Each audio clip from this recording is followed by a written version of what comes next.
Hello guys, చూసారా పిల్లలు మనం ఏదైనా ఫుడ్ చేసినప్పుడు అందులో కరివేపాకుని ఎంత జాగ్రత్తగా ఎడతారో కదండి. మనం కరివేపాకు గురించి ఎంత చెప్పినా వాళ్ళకి ఎక్కదు. ఇంత మంచిది అంత మంచిది బాబు తినాలి అన్న తింటారా? తినరు. వాళ్ళు తినేలా అయితే ఈ రెసిపీని చేసేద్దాం రండి. అలాగే కాదు, పెద్దవాళ్ళకి కూడా చాలా మంచిదండి. ఫ్రెష్ కరివేపాకు అయితే ఇలా తీసుకొని రెమ్మలన్నీ ఒలుచుకున్న తర్వాత ఇలా శుభ్రంగా కడుక్కొని పొడిగా ఆరబెట్టుకోవాలండి. చూస్తున్నారు కదా, తడి అంతా పోయేంత వరకు ఆరబెట్టుకొని ఒకసారి ఇలా అయితే డ్రై రోస్ట్ చేసుకోవాలండి. శుభ్రంగా వాటిని వేపుకోవాలి. వేపుకున్న తర్వాత చూడండి, ఇలా ఆకు నలిగేంత వరకు వేపుకొని పక్కకు తీసుకోవాలి. 1 టేబుల్ స్పూన్స్ ఆఫ్ మినపప్పు, 1 టేబుల్ స్పూన్ ఆఫ్ శనగపప్పు రంగు మారేంత వరకు అయితే వేపుకోవాలి. రంగు మారేంత వరకు వేపుకొని అవి కూడా పక్కకు తీసుకోవాలి. ఇంకా మీ రుచికి సరిపడినంత కారం కూడా వేసుకోవాలండి.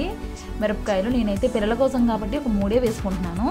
ఇంకైతే రుచికి సరిపడా ఉప్పు వేసుకొని మొత్తం అన్నింటినీ కూడా మిక్సీ మెత్తగా పట్టేసుకోవాలండి. చూస్తున్నారు కదా, మిక్సీ మెత్తగా పట్టుకున్నారంటే మెత్తగా చేసుకున్న పొడిని 8-10 కంటైనర్ బాక్స్లో పెట్టుకున్నారంటే 1 నెల వరకు స్టోర్ ఉంటుందండి. ఇది రైస్లోకే కాదండి, ఇడ్లీ దోశలకి పర్ఫెక్ట్ కాంబినేషన్ పొడి అండి. తప్పకుండా ట్రై చేయండి. ఇక రైస్ విషయానికి వస్తే రైస్లో ఇలా పొడి వేసుకొని ఇలా నెయ్యి వేసుకొని తినిపించారంటే పిల్లలు చక్కగా తినేస్తారండి. తిన్నారు కదా, వద్దన్న చేతులతోనే తీసుకొని తినేస్తారండి. అసలు అంత బాగుంటుంది ఈ పొడి. తప్పకుండా ట్రై చేయండి. ఇంట్లో పిల్లల నుంచి పెద్దవాళ్ళ వరకు చాలా మంచిదండి ఈ పొడి అయితే. తప్పకుండా ఈ రెసిపీ ట్రై చేయండి. రెసిపీ ఎలా వచ్చిందో కామెంట్ చేయండి. వీడియో నచ్చితే లైక్ చేసేయండి. బాయ్.